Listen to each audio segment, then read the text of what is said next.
the same shelters, you watch them, you know, on the news with Ukraine. I was one of those people, but I was bombed by the United States Air Force and NATO.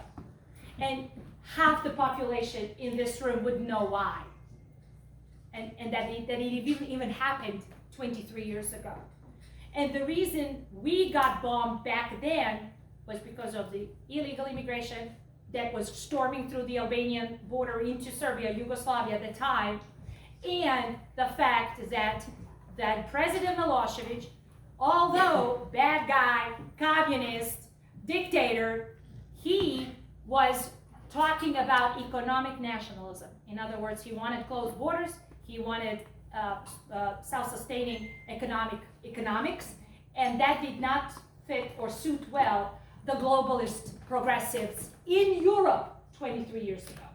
So everything that is happening today in the United States has already happened to me 23 years ago and more. So the dissolution of Yugoslavia started in 1990. That is when the globalists decided that spreading that and breaking country apart into separate states is the way to go, and having each of these states slowly becoming members of NATO and EU. It was a provocation at the time by the Clinton administration against Russia, and everyone wanted to know what Russia will do, and at that time Russians did nothing. In other words, you know, we got bombed and Russia did not interfere, and there was no World War III at the time. But the fact of the matter is that the globalist progressive movement that is right now in the United States and doing everything that happened to me, like open borders and, you know, everything, you know, free stuff for everybody, it is the path to form a global one world order. And the way to form global one world order is either through a war, which would be a war conflict, or some kind of national or health disaster. And national, either health disaster, we have COVID. And under the pretext of COVID, we are going to take sovereignty and surrender individual rights of people in the United States. It was easier to do that in Yugoslavia because Yugoslavia didn't have the United States Constitution. They don't have individual rights. They never had that. That was a communist country. So breaking that country apart took about 10 years, and NATO bombing sealed the deal and broke every separate state into, you know, separate sort of economy. And now few of those Western states are part of EU, and some marching towards entering into NATO. Part of the reason why we have Ukrainian conflict is NATO's expansion towards Russian borders, and we have what we have right now, disaster in Ukraine. But I'm aware, and I don't like it, where we are heading and what's happening to our people. Everything that our founding fathers had fought for, and the country and the republic that we have, is going to fall if we don't get my message seriously and take situational awareness around you seriously.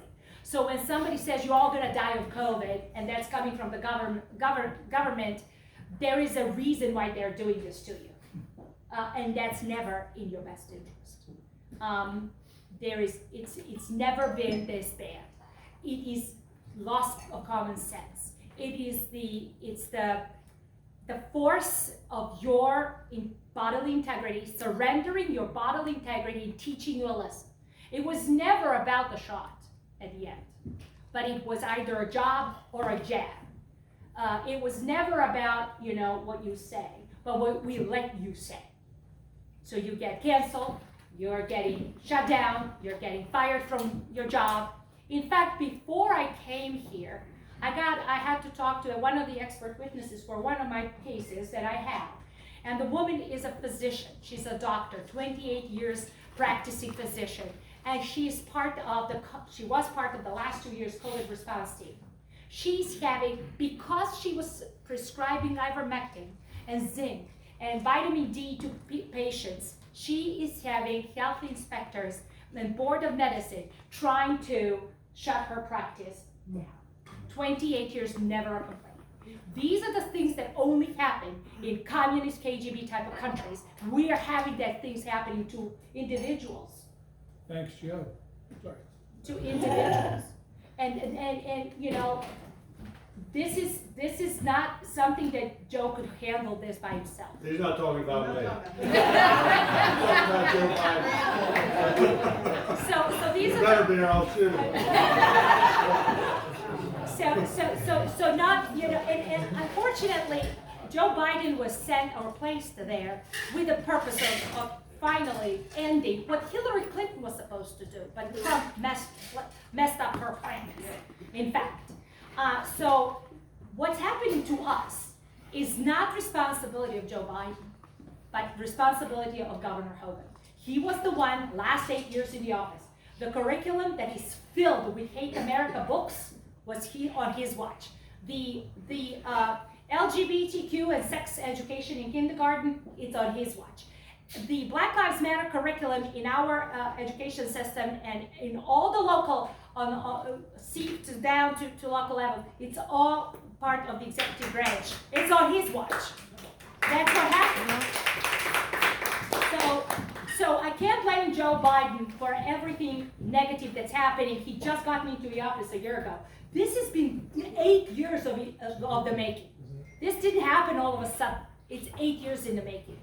And the question is, now we are up and rising. Now we are waking up and we're saying, oh my God, what's happening to our country and what's happening to us, right? So we are on the crossroads. Democrats have over 20 candidates and Republicans have only one Republican candidate and the in name only person impersonating Republican values, which does not exist in that book. Governor Hogan is not a Republican. He's an imposter who's got Napoleonic complex of becoming Ronald Reagan in 2024. He's getting nowhere. He's getting nowhere.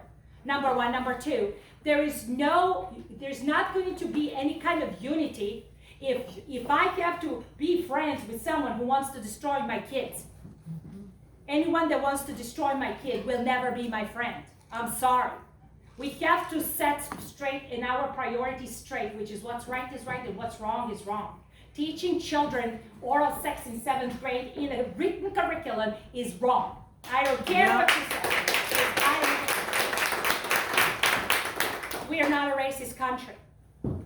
We don't hate immigrants. I'm an immigrant. I've built 3 practices. I'm teaching, I'm an attorney, and I'm a financial advisor. All 3 practices, I started from scratch and I built on my own merit. No one helped me. I didn't have a rich cousin. I didn't have a rich grandparent. No one helped me. But everybody helped me because I was helping people do their financial plan and plan for retirement and buy stocks for 10, 11 years before I became an attorney.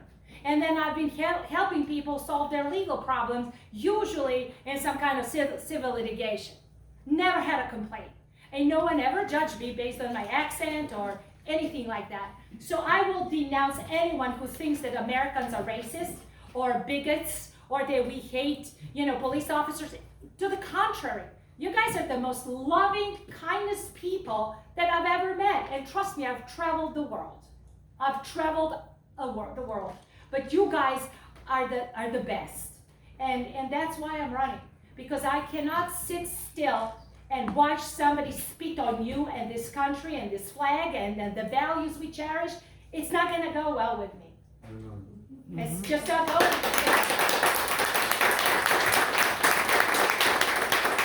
So how did we win and how are we doing? To tell you the truth, we're doing great. 65% poll came, President Trump wanted us to run the numbers. And we did, we paid the polls and polls came, and we're up 65% among Republican voters who do not know that we were endorsed by President Trump. That number jumps to 79% when they were told that we were endorsed by President Trump. My biggest prize was to receive endorsement by General Michael Flynn. That man, General Michael Flynn was on the front lines when he was arrested, prosecuted by the deep state. when they could do what they've done to General Michael Flynn, they can do so much more evil to an ordinary citizen. And we can never let fear take over our freedom. Because there's only two things. There's either we're afraid to step forward and fight, or we lose our freedom. And we can't offset one from another. There's no fear. We have to be fearless. Now, it's easier for me, who got bombed by NATO and survived through the shelters for a month, and it's easier for me to say. But I can't tell you how liberating it is when I come to these gatherings like this, and people who I've never met come to me and tell me straight in my face that I am responsible because they are running for office. I just can't believe I've done that, but I've done it because people from counties after counties after counties kept telling me, you're the person, you're the reason why I'm running for office. I can't tell you how fulfilling that is for somebody to live somewhere and to have these kind of words as a feedback that, my God, I've done something good for somebody. Like, it's great. It's great. The problem in Maryland is easy fix. When it comes to Department of Education and toxic indoctrination of our children, it's all within the executive branch. All Dan and I have to do is to win and get into this office. That framework is going through the window in the fireplace. Because that framework about sex indoctrination and how many parents and how many family unit and morals that are taught in school and not at home, those are the things that are easy fix. All you do is tell your Board of Education that that's not going to fly. Florida is a state that thrived 2 years post-COVID, which coincides with 2 years of Governor DeSantis. There's no reason why state of Maryland couldn't thrive. In fact, Florida has it much harder. They have 20 million people. We have only 6.6 million people. That includes babies and seniors. And that was last census, and I don't know how many people we have after everybody go to Florida for winter, or leave, or simply leave. So we have less people. We are diverse, but Florida's got more people to take care of. We don't. So we're a small state. We are manageable, easy to manage. We have good people. We have great Western Maryland, awesome Eastern Shore. The values are here. The foundation is here. We don't have to build foundation. We've got the foundation. We've got our values. What we don't have is the leadership. And we neglected, all of us, neglected to take care of who we are sending to represent us. I think for a long time we just were sleeping behind the wheel. So was I. I mean, 23 years I lived in Maryland, no one's heard of me until, I was like, enough. So I want all of you to say enough is enough and start speaking louder. One of the ways to do it is like Jan's been doing, publish editorials, post ads in the newspaper. Look, you are a business, you are a walking business. If you want to post your message at Star Democrat, go ahead. If you don't have to sell toothpicks, you can put whatever you want as a message. Restore freedom. If you want to say that, restore freedom. Tell everybody you want to restore freedom. Tell everybody we want children to spend more time hands-on and playing outside than 3 hours in language arts and not being able to spell. Right? I mean, we can fix this if we start thinking outside of the box and every single one becoming a megaphone. Because we can do this. We can do this easily. And the only reason we have to be loud, bold, and determined is because we were sleeping behind the wheels for over 20-some years. And we let us to come to the point that now we are literally having to deal with 57 genders, and actually people believing there is 57 genders. I mean, you have to wonder, there's something wrong if you really think there's that many genders. There's something fundamentally wrong with these people. And there is something that's wrong with these people. These people have been indoctrinated. That includes the teachers, because those teachers were taught under this globalist idea that we can all be, open borders and nobody's illegal and we can't say illegal alien, even though that is in the INA code. I was legal alien and then I became a citizen. It's in the code. It's not offensive.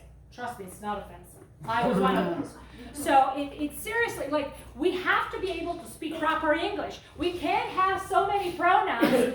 Those pronouns are distorting our English language. We can't teach kids fake English. We can't teach kids fake history. It's wrong. You know it's wrong. I know it's wrong. They know it's wrong. But they have to do the right thing, and we have to convince them that the right thing would be, yeah, there's he, and then there's she, and then there's it, and then there's us, and we, and you, and they, not they, right?